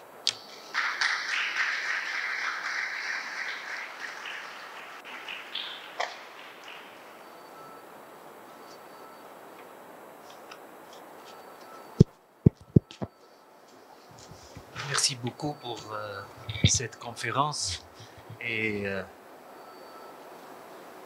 je vous remercie وأشكرك فعلا لا على هذه المحاضرة فقط ولكن للأسلوب الذي به تحدثت عن الموضوع، أسلوب خالي من الإقرارات، أسلوب رغم اعتمادي على شواهد أثرية وإيقونوغرافية والمصادر الكتابية وتجربتك، ولكنك كنت نسبية في كلامك. الرقص هذا الفن القديم والذي بقي مندس في اللاوعي الجمعي للبشرية وللتونسيين وتمظهر وما زال يتمظهر، وكما قلت سينتفي بانتفاء الإنسان. يقدر. Alors maintenant, on passe à nos invités, s'ils ont des questionnements, s'ils ont des commentaires à faire. Alors, je vous donne la parole. Qui veut prendre la parole? Monsieur Anas. Le micro. Bonjour à tous. J'ai une toute petite question. Est-ce que dans les textes antiques, il y a l'évocation de la danse comme étant un outil de guérison? Vous n'avez pas parlé de cet élément, il me semble. Un outil de guérison, vous voulez dire pour guérir. Par exemple, ce sont des pratiques qui sont... Ça n'est pas dit dans ce... non. En tout cas, pas à ma connaissance. La transe en elle-même est un... Oui, voilà, en fait. Mais est-ce que la transe est présentée comme un élément de guérison? Oui, mais le terme guérison, en tout cas à ma connaissance, n'est pas mentionné parce que, à mon avis, il est implicite. Hein. La transe vous libère. Elle vous libère, elle vous permet de renaître à vous-même. Dans la mesure où elle vous libère de vos genoux, elle vous libère de votre mal, elle vous permet de vous transcender. Donc, vous renaissez en quelque sorte à vous-même et par ce biais, il y a une forme de guérison. Mais ça n'est pas mentionné. En tout cas, je vous remercie pour cette... Il faudra que je fasse attention. Vous savez, comme disait un de nos anciens professeurs à la Sorbonne, on ne trouve que ce qu'on cherche. Donc, j'ai cherché ce que je trouverai. Cette phrase d'ailleurs m'avait beaucoup impressionné. Je n'y croyais pas du tout. Je veux dire, on trouve que ce qu'on cherche. On trouve quand ça se passe devant vous. Non, ben c'est vrai. On ne trouve que ce qu'on cherche. Parce qu'en fait, j'ai évoqué cela parce que de manière précise, que certaines pratiques que nous avons au Gabon, comme à Manzil Tmim, liées à Hadr Da'as, c'est la guérison qui est directement visée. Et ce sont des pratiques un peu méditerranéennes. On pourrait faire un parallélisme entre Hadr Da'as au Gabon et la Tarantella en Italie, au sud de l'Italie. Et donc c'est... Pardon? Aqorba, excusez-moi, oui. Aqorba. Et c'est directement lié, c'est une hadra, mais directement lié à la guérison. Donc je voulais voir si l'idée de la guérison est ancienne. Ben oui. Voilà. Vous savez, tous ces rituels qui utilisent les trans sont forcément rattachés à un mal-être profond, ce malaise psychologique probablement, qui vient de ce malaise fondamental, je vous ai dit, c'est la vie et la mort et la disparition. Donc évidemment, c'est cette espèce d'angoisse existentielle de l'être humain qui me pose à s'interroger d'où je viens et où je vais. En passant sur Terre, il y a différentes manières d'échapper à cette condition humaine et la danse en est une des représentations les plus vives, enfin les plus évidentes, j'ai envie de dire. Pardon, là le hasard fait que je me sens interpellé. Voilà, donc j'ai connu Si Hamoud Da'as, Shir Da'as, qui était l'un des continuateurs de la tariqa de Qorba. J'ai connu son fils surtout, Hamouda, qui aujourd'hui est le responsable de la Zawiya. Et je dois vous dire que Hamouda, qui est réparateur de climatiseurs et de frigos, a fait une formation en thérapie gestalt avec un thérapeute italien qui s'appelle Angelo Contarino dans les années 90. Et la hadra de Qorba était régulièrement convoquée et invitée en Italie, à Sienne, pour organiser des séminaires thérapeutiques sous la direction de Angelo Contarino et sa femme Rosa, qui étaient thérapeutes et qui avaient fait, qui étaient thérapeutes et chamans en même temps, parce qu'ils avaient été au Mexique et qu'ils avaient eu des expériences avec des chamans mexicains. Donc, tout cela fait que la Zawiya de Qorba est chargée à la fois enfin, elle a des racines très profondes, mais en même temps une ouverture très importante sur les cultures et les techniques thérapeutiques actuelles, où la danse occupe la place et le rythme, évidemment. Voilà. Oui. Mais enfin, ça m'a obligé. Non, mais c'est intéressant. D'ailleurs, je ne sais pas si vous pouvez, l'un ou l'autre, prendre quelques notes sur ces traditions-là, essayer d'y réfléchir. Et bon, ça vient un petit peu grossir le dossier, hein, parce que c'est extrêmement important. Si jamais un jour on a l'opportunité de créer ce groupe de recherche dans ce sens, je crois. Donc, ce serait vraiment très, très intéressant à pouvoir mettre en œuvre pour sauver notre patrimoine et notre pays. Voilà. S'il y a d'autres questions, on est là. Oui. Oui. Merci Leïla. Malheureusement, j'ai raté la première partie de ta conférence, donc j'avais pas internet sûrement en route. Mais donc je voulais poser une question, peut-être je ne sais pas si tu l'as abordée. Il y a une danse moderne que j'ai connue durant mon enfance. Bon, quand on était à la campagne avec mon père qui était instituteur, et il y avait la danse de Omak Tangu. Et donc c'est une dame qui se déguisait, et le déguisement me rappelle le ciné de Tanit.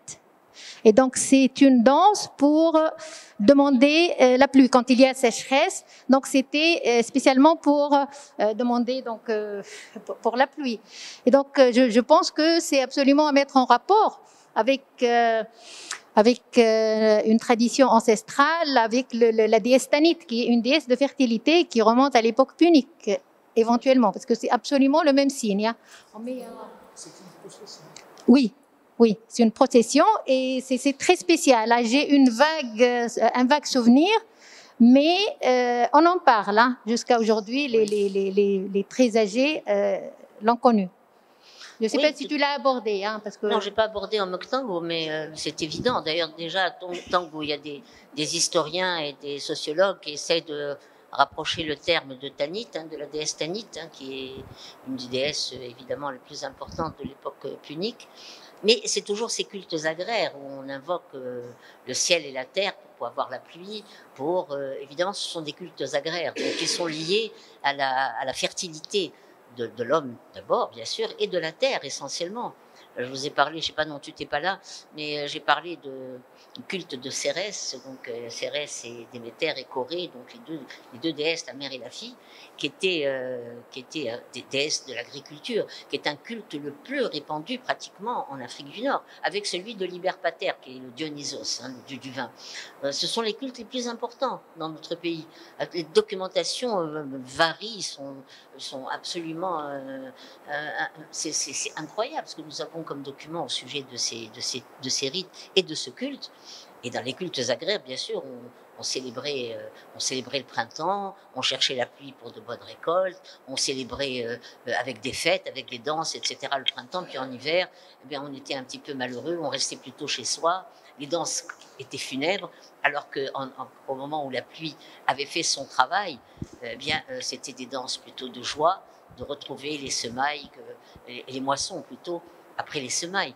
Donc, tous ces cultes, les cultes sont essentiellement agraires au départ. Ils sont liés à la vie, ils sont liés à la pérennité de la vie, et même ils sont également funèbres parce qu'il y a la résurrection du mort, en quelque sorte. Donc tout ça, c'est un attachement de l'homme à la vie par la danse, en se servant de son propre corps. Je pense que tu n'étais pas là quand je parlais de ça. Oui, c'est très important. Et en octango, oui, c'est directement issu. Il en est resté des bribes, mais c'est tellement important dans l'inconscient collectif que ça n'a pas pu disparaître. C'est une question de vie ou de mort là. Il faut avoir la pluie pour avoir de la nourriture, sinon on meurt. Donc c'est pour ça que ces choses ont perduré à travers le temps. Et qu'avec la nouvelle technologie, peut-être que ça disparaîtra. Donc il faut éviter ça. Voilà.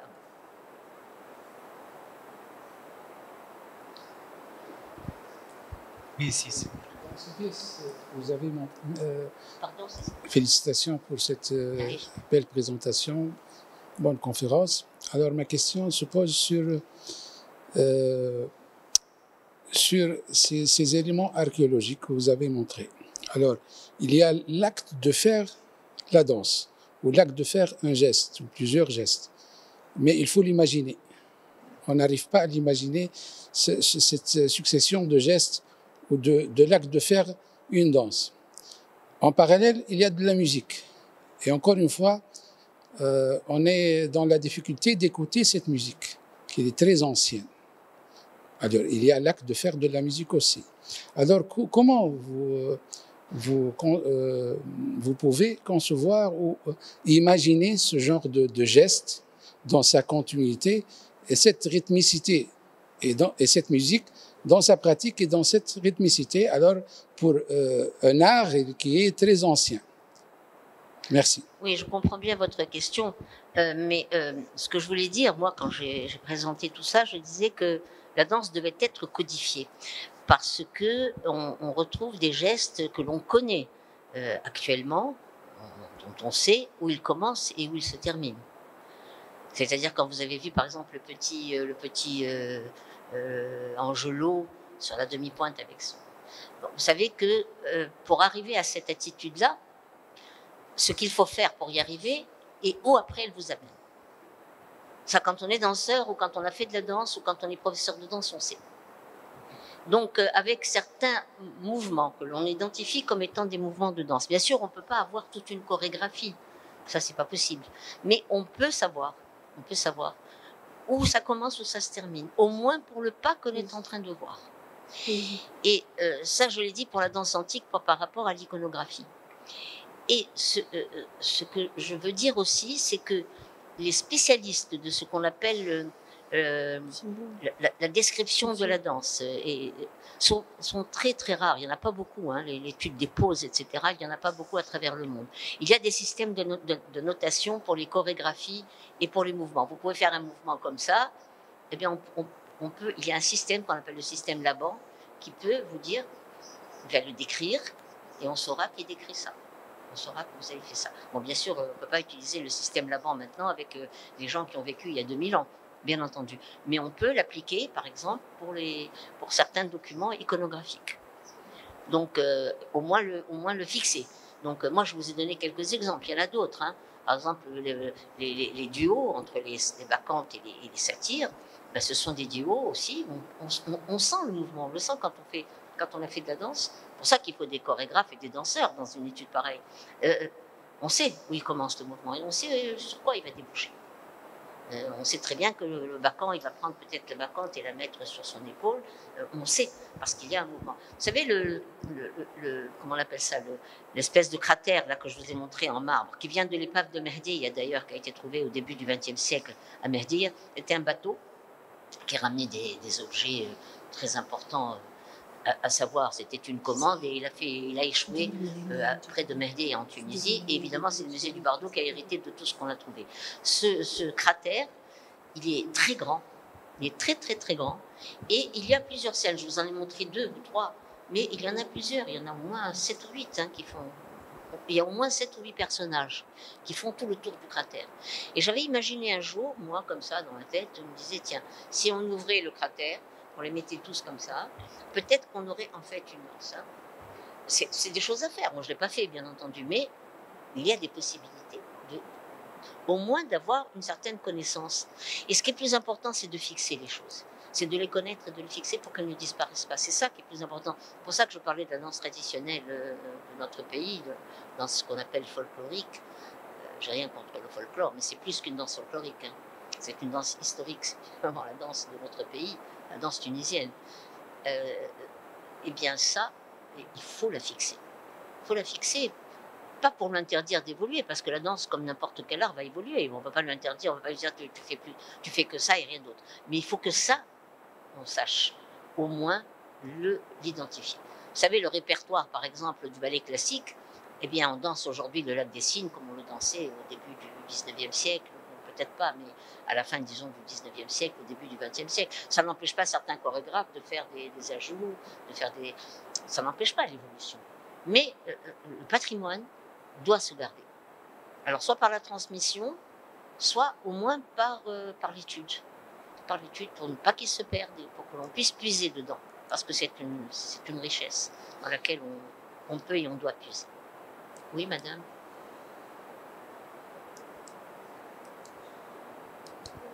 C'est Malak Sabay, je vous présente ma fille. Ah, c'est moi. En regardant, en fait l'évolution des images de l'Antiquité au traditionnel, en passant par le stambé, etc. Elle est danseuse, hein. Vous la connaissez, elle est directeur actuellement de l'Opéra de Tunis. Je voulais juste dire qu'en fait, ce qui m'a vraiment frappé cette fois-ci, alors que ce sont les deux, je connais les deux iconographies, à la fois les antiques, parce que vivant avec Madame Sabay pendant très longtemps, j'ai beaucoup vu ces images, et puis connaissant aussi les images, évidemment, de toutes nos danses traditionnelles, etc., certaines plus connues, certaines moins connues, finalement, en regardant, je me suis dit, mais en réalité, je réponds à votre question, en fait, c'est en connaissant et en étant contemporain de ces danses-là qu'on peut comprendre que les images et que l'iconographie de l'Antiquité, c'était de la danse. Parce qu'on ne va pas marcher sur demi-pointe si on est un individu normalement constitué. On ne va pas lever sa jambe ou faire un mouvement de bras pour aller acheter son pain. C'est clair qu'il y a derrière tout ça vraiment un état de corps qui est celui de la danse et de la chorégraphie. Et ça m'a énormément frappé cette fois-ci, alors que j'ai jamais vraiment fait attention avant, de voir à quel point les costumes, la gestuelle, les photos, ce sont des instantanés. Évidemment, c'est pris à un certain moment. Ça peut, et on voit je crois que ça doit être Taqarqna, j'imagine, la danse, ou bien djerba avec les jupes. Ils sont debout comme ça dans une position qu'on appelle encore quatrième, comme ça. Et c'est ce qu'on retrouve, Mata. Et c'est le présent qui nous explique vraiment le passé, alors qu'on a plus l'habitude de penser que c'est le contraire. Mais là, en fonction de cette iconographie, finalement, je me suis dit, bah non, c'est juste le support qui a changé. Le support, c'est-à-dire que c'était c'était sculpté, c'était peint. Là, c'est photographié, c'est d'autres supports et d'autres... Et c'est assez... voilà, je ne sais pas si ça... Parce que, oui, on peut se demander, vous voyez, par exemple, le jeune chanteur que tu disais qui chantait, c'est peut-être aussi, enfin, je me disais peut-être que c'est une de ces allaitements dont on parlait, en fait, où il est à bout de souffle et il ouvre la bouche. Peut-être c'est pas du chant, mais de toutes les façons, ça reste dans un chant assez circonscrit. Voilà, c'est soit du chant, soit une prophétie, soit une sortie de corps épuisé, etc.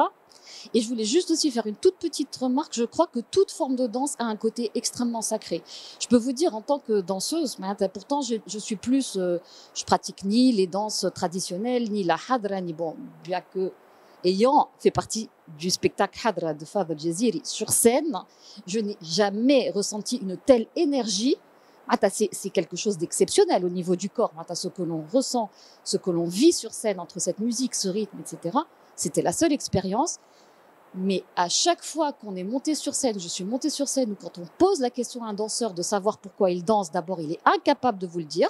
Il vous dit, je danse, je sais pas. Comme si je parce que je danse, parce que, voilà.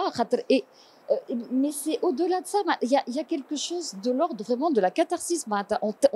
Souvent, un danseur est heureux d'avoir dansé après, parce qu'il ne sait pas ce qu'il a vécu, mais la résonance qu'il y a dans le corps est tellement puissante. Et ça se trouve dans le classique, dans le contemporain, évidemment dans les danses de trance. On n'en parle même pas parce que c'est le but, ça. Alors que dans les danses dites savantes, où a priori on est là pour le spectacle, mais ce que l'interprète peut parfois vivre et ressentir dans son corps, de toutes les manières, s'apparente à un moment ou à un autre à un état presque extatique. Et quelqu'un qui est heureux de son spectacle, c'est quelqu'un qui a vécu ce moment dans le temps où il n'était pratiquement plus présent au moment où il était sur scène. Et donc, il doit certainement, quelque part, y avoir des liens entre... la danse, elle reste sacrée, même si elle devient savante, même si on parle de ballet classique, après, c'est d'autres choses qui entrent. Donc, tout ça, finalement, c'est assez intéressant à remettre en perspective. Merci pour ce témoignage d'une experte bien qualifiée. Et si Mahmoud, oui, si Mahmoud il a travaillé beaucoup sur la codification des danses populaires. Normalement, vous avez lu. Merci beaucoup, Leïla, pour cet exposé vraiment d'une richesse tout à fait exceptionnelle. Mais moi, ce que je voulais dire, tout simplement, tout ce qu'on a raté à cause de virement du Centre national de la danse. Vous avez commencé un travail très intéressant. Nous avons travaillé beaucoup sur l'objectif de ce centre, mais malheureusement, ce centre est resté maintenant complètement lettre morte. Et comme pas mal d'autres institutions dans notre pays, malheureusement, il n'y a pas de continuité. Vous pensez si depuis le temps, ils vous ont laissé faire ce travail, qui était un travail de recherche et de création, ce que nous serons maintenant sur cet art, sur le plan à la fois historique, sur le plan analytique et sur le plan même de la créativité. Malheureusement, ce centre, il a vécu, je crois, juste quelques années. 5 ans. 5 ans. Et après, il a disparu. 92-97. Et c'est une perte pour moi, c'est une perte énorme pour la danse. C'était peut-être pas le moment, je sais pas. Merci beaucoup encore. C'est Mahmoud, merci à vous. Merci à vous.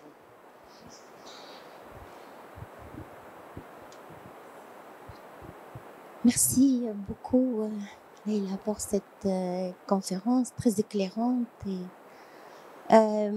stimulante aussi. Alors, ma question porte sur la question du genre.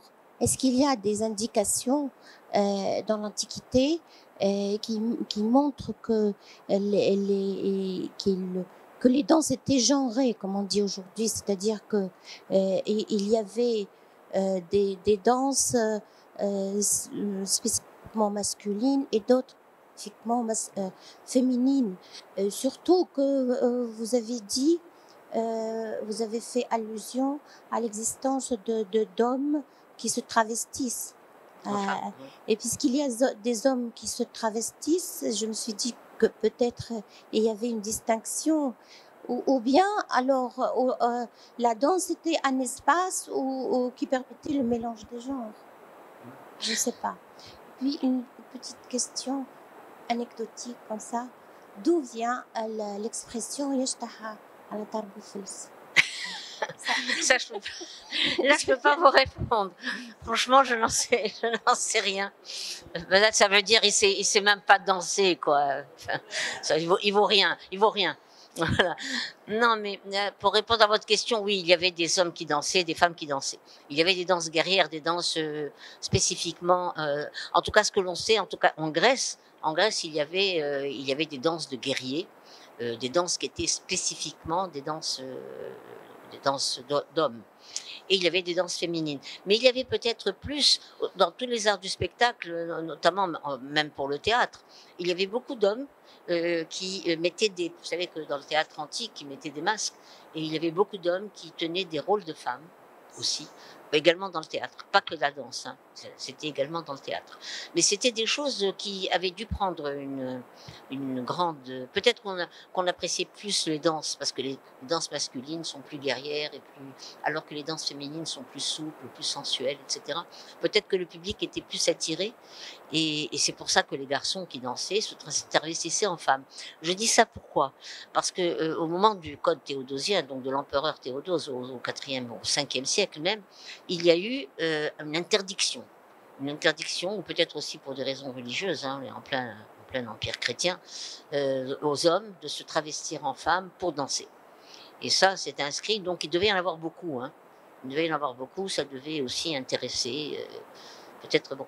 Mais je pense que dans les danses populaires, les danses villageoises et tout, il y a des hommes et des femmes. Hein. Vous avez vu la danse que l'on voit à la fin cette danse où on voit les gens en position de dabka, etc., il y a des hommes, il y a beaucoup d'hommes. Donc, ça peut être aussi une danse d'hommes. Il y a une femme, j'ai pu identifier une femme, mais c'est vrai que les documents sont très abîmés. Il a été trouvé dans une tombe, hein, c'est un spectacle funéraire. Hein, ça prouve qu'il y a des rituels de danse dans les enterrements, dans les cérémonies funèbres. Là, il n'y avait que des hommes pratiquement. Donc, je pense qu'il y avait les deux. On ne peut pas aller plus loin que ça. Voilà. La danse n'est pas étrangère aux hommes. Hein, elle n'est pas étrangère. Le corps, c'est le corps.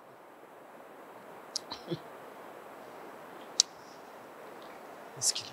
Oui.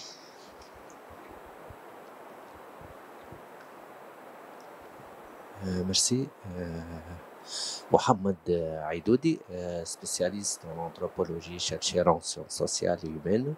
Je m'interroge, je vous remercie Madame Leila pour cette conférence, surtout pour la danse, un domaine peu connu en Tunisie, surtout pour la classification et la catégorisation de la danse. Surtout en Tunisie, on connaît peut-être la danse et ses catégories vis-à-vis de la musique. Comme le zeni, le mizen, le zeni, par exemple. Beaucoup de choses. Il n'y a pas cette indépendance de la catégorisation de la danse et cette connaissance des techniques de la danse. Par exemple, le khatwa et le beb. Seulement des concepts qui se répètent partout. Mais ce que je m'interroge à propos de votre intervention, votre conférence, cette séparation entre l'espace public et l'espace privé dans la danse. Et ces va-et-vient entre les deux espaces à travers la danse. Parce que la danse, en premier lieu, c'est un mouvement de corps. Mais c'est aussi des tentatives, c'est un état d'âme, de l'âme humaine. Cette tentative d'échapper de ces corps, de cet état limité, de cet espace matériel, à travers le chamanisme, à travers... je m'interroge, ces passages entre l'espace privé et l'espace public, est-ce que c'était connu en Tunisie? Est-ce qu'il y avait une sorte de tabou, une sorte d'un espace propre à la danse? Est-ce qu'il y a peut-être ouvert la question, ces passages d'un professionnel à cette danse de tout le monde? Parce que ce que j'ai vu, par exemple, à travers les iconographies et les mosaïques et tout, peut-être quelque chose de professionnel, sérieusement. Hein, et je m'interroge aussi pourquoi on n'a pas vu éclairer une très grande part de la tradition tunisienne, du patrimoine en Tunisie, les patrimoines et les traditions juives en Tunisie, surtout cette danse qui ont bien influencé la musique et les traditions et la danse en Tunisie. Et je vous remercie pour votre... Merci beaucoup. Vous posez beaucoup de questions hein, dans votre... Je ne sais pas si je peux répondre, mais tout ce que moi j'ai essayé de faire, vous savez, on étudie à partir des documents qu'on a. On ne peut pas aller plus loin que le document. Le reste, vous faites une différence entre l'espace public et privé, bien sûr qu'il existait, et je crois que je l'ai un peu montré, notamment dans la littérature. On apprend, on sait qu'à l'époque romaine, la danse devient spectacle, il n'y a pas de doute là-dessus. Alors que c'est d'abord une expression du sacré, c'est une expression religieuse qui est liée au monde des divinités et au monde funèbre, au monde funéraire, pardon. Donc,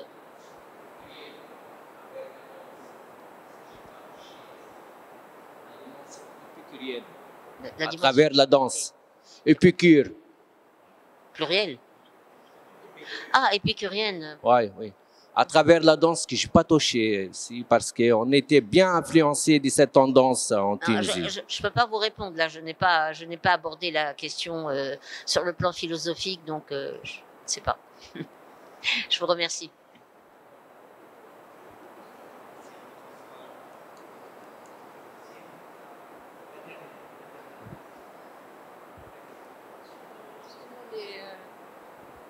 Différemment un peu sur les remarques de tout à l'heure, juste pour rebondir à votre synthèse. Madame est directrice du pôle danse à la Cité de la Culture. Hein. Merci. Nesrine Chabouni, voilà.